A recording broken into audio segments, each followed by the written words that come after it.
साथ साझा कर रहे हैं। 5 देशों की यात्रा के पहले चरण में घाना पहुंचे हैं प्रधानमंत्री। ये तस्वीरें हम आपके सामने लेकर के आए हैं।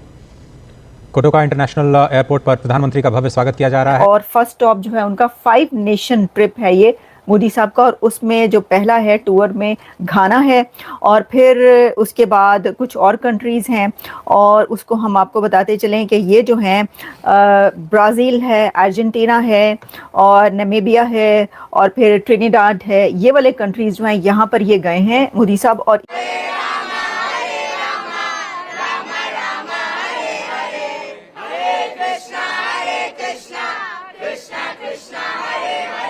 तो घाना के जो इम्पोर्टेंस है अफ्रीकन यूनियन में बहुत क्रिटिकल इम्पोर्टेंट है। उनका बहुत बड़ी कंट्री है घाना, और बहुत क्रूशियल कंट्री है। आप उसको छोटी मोटी कंट्री नहीं कह सकते। तो अब उनमें जा करके आप वहाँ जब बात करेंगे एनर्जी की, हेल्थ की, डेवलपमेंट की, लेकिन इसके बावजूद सर इनको ना शर्म आती है ना कुछ। ये दूसरी कंट्री के बारे में तो बात करते रहते हैं, लेकिन पहले अपने यहाँ तो देख लें कि हमारे यहाँ क्या हालत कर रखी है। और ये कह रहे हैं कि इन 10 ईयर्स 10 सालों में ये किसी भी प्राइम मिनिस्टर का, इंडियन प्राइम मिनिस्टर का दी लॉन्गेस्ट ट्रिप है, जो कि 5 नेशंस को वो 8 डेज में इसको कंप्लीट करेंगे।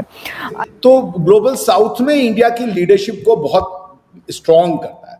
आप अब त्रिनिदाद एंड टोबैगो भी जाते हैं। त्रिनिदाद एंड टोबैगो कोई छोटी मोटी चीज नहीं है। एक बहुत सब्सटेंशियल और इम्पोर्टेंट भारतीय डायस्पोरा रहता है। पीएम मोदी के स्वागत की तस्वीरें आप देख रहे हैं। भारतीय समुदाय ने प्रधानमंत्री का ये स्वागत किया। तस्वीरें हैं अजय, आप देखिए घाना के राष्ट्रपति ने प्रधानमंत्री नरेंद्र मोदी का हवाई अड्डे पर स्वागत किया है, और ये जो गार्ड ऑफ ऑनर दिया जा रहा है, तो ये चीज़ें, इन तस्वीरें अपने आप में बोल रही हैं, साफ तौर पर दिखा रही है कि कितने भव्य तरीके से और जिसको कहते हैं कि प्रोटोकॉल तोड़कर स्वागत करने की जो एक चीज़ दिखाई है। जो है उनका 5 नेशन ट्रिप है ये मोदी साहब का, और उसमें जो पहला है टूर में घाना है और फिर उसके बाद कुछ और कंट्रीज़ हैं, और उसको हम आपको बताते चलें कि ये जो हैं ब्राज़ील है, अर्जेंटीना है और नामीबिया है और फिर ट्रिनिडाड है। ये वाले कंट्रीज़ जो हैं यहाँ पर ये गए हैं मोदी साहब, और ये कह रहे हैं कि इन 10 ईयर्स 10 सालों में ये किसी भी प्राइम मिनिस्टर का, इंडियन प्राइम मिनिस्टर का दी लॉन्गेस्ट ट्रिप है, जो कि 5 नेशंस को वो 8 डेज में इसको कंप्लीट करेंगे।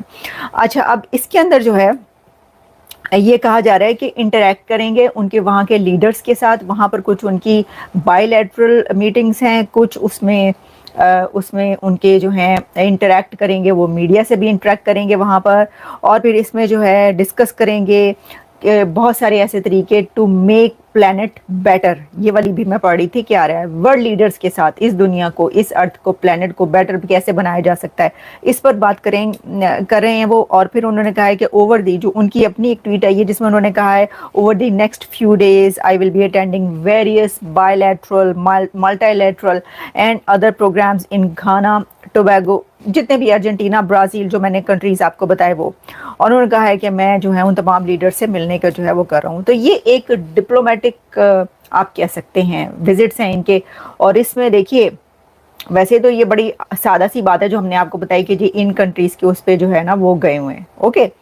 लेकिन ये बात याद रखिएगा कि ये इस तरह के जो ट्रिप्स हैं, जिन कंट्रीज़ में वो गए हैं वो इंडिया के साथ खड़े हैं और आगे खड़े रहेंगे। और डिप्लोमेटिक विजिट्स, वो भी जब कोई इतना बड़ा लीडर इन कंट्रीज में जाए तो उसकी अपनी बड़ी सिग्निफिकेंस होती है, ठीक है, ये बात याद रखिए। अच्छा जी, अभी हमारे फॉरेन मिनिस्टर अक्सर बाहर दूसरे कंट्रीज के विजिट पर रहते हैं, हमारे प्राइम मिनिस्टर भी अक्सर जाते रहते हैं। खैर उनको तो आप लोग कहते हैं कि जी कुछ मांगने गए होंगे, कुछ लेने गए होंगे, लेकिन आपके ख्याल से किसी भी कंट्री के प्राइम मिनिस्टर या फॉरेन मिनिस्टर के लिए या मिनिस्टर्स के लिए ये कितना इम्पोर्टेंट है कि वो दूसरी कंट्री के विजिट करते रहें? मैं सिर्फ पाकिस्तान की बात नहीं कर रही, मैं एक कह लीजिए लार्जर पिक्चर में एक बात कर रही हूँ कि बाकी कंट्रीज जो हैं उनके भी तो प्राइम मिनिस्टर जो हैं विजिट्स करते हैं। तो आप क्या समझते हैं कि कितना इम्पोर्टेंट है, करना चाहिए, या आपको लगता है बस ऐसे ही पैसा जाया कर रहे हैं?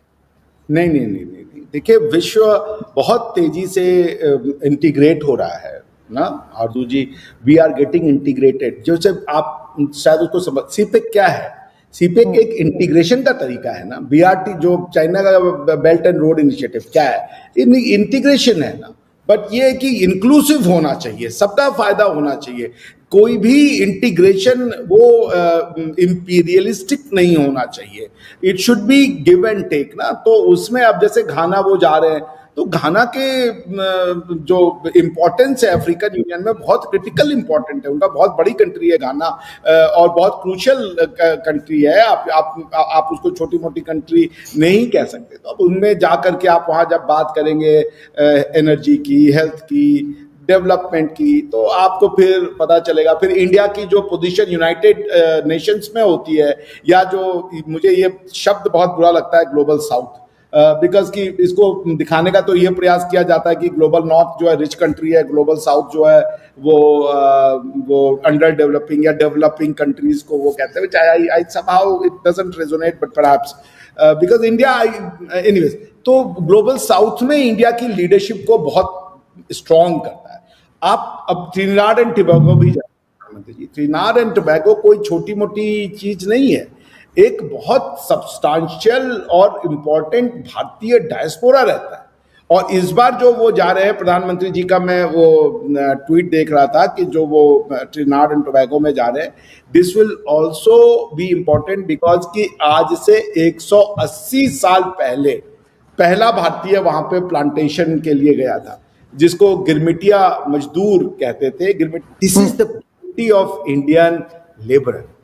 आप साउथ अफ्रीका से लेकर के आप कहीं चले जाएं, they went as a labourer but they rose as a political power, और लोगों को, लोकल लोगों का उन्होंने विश्वास भी जीता।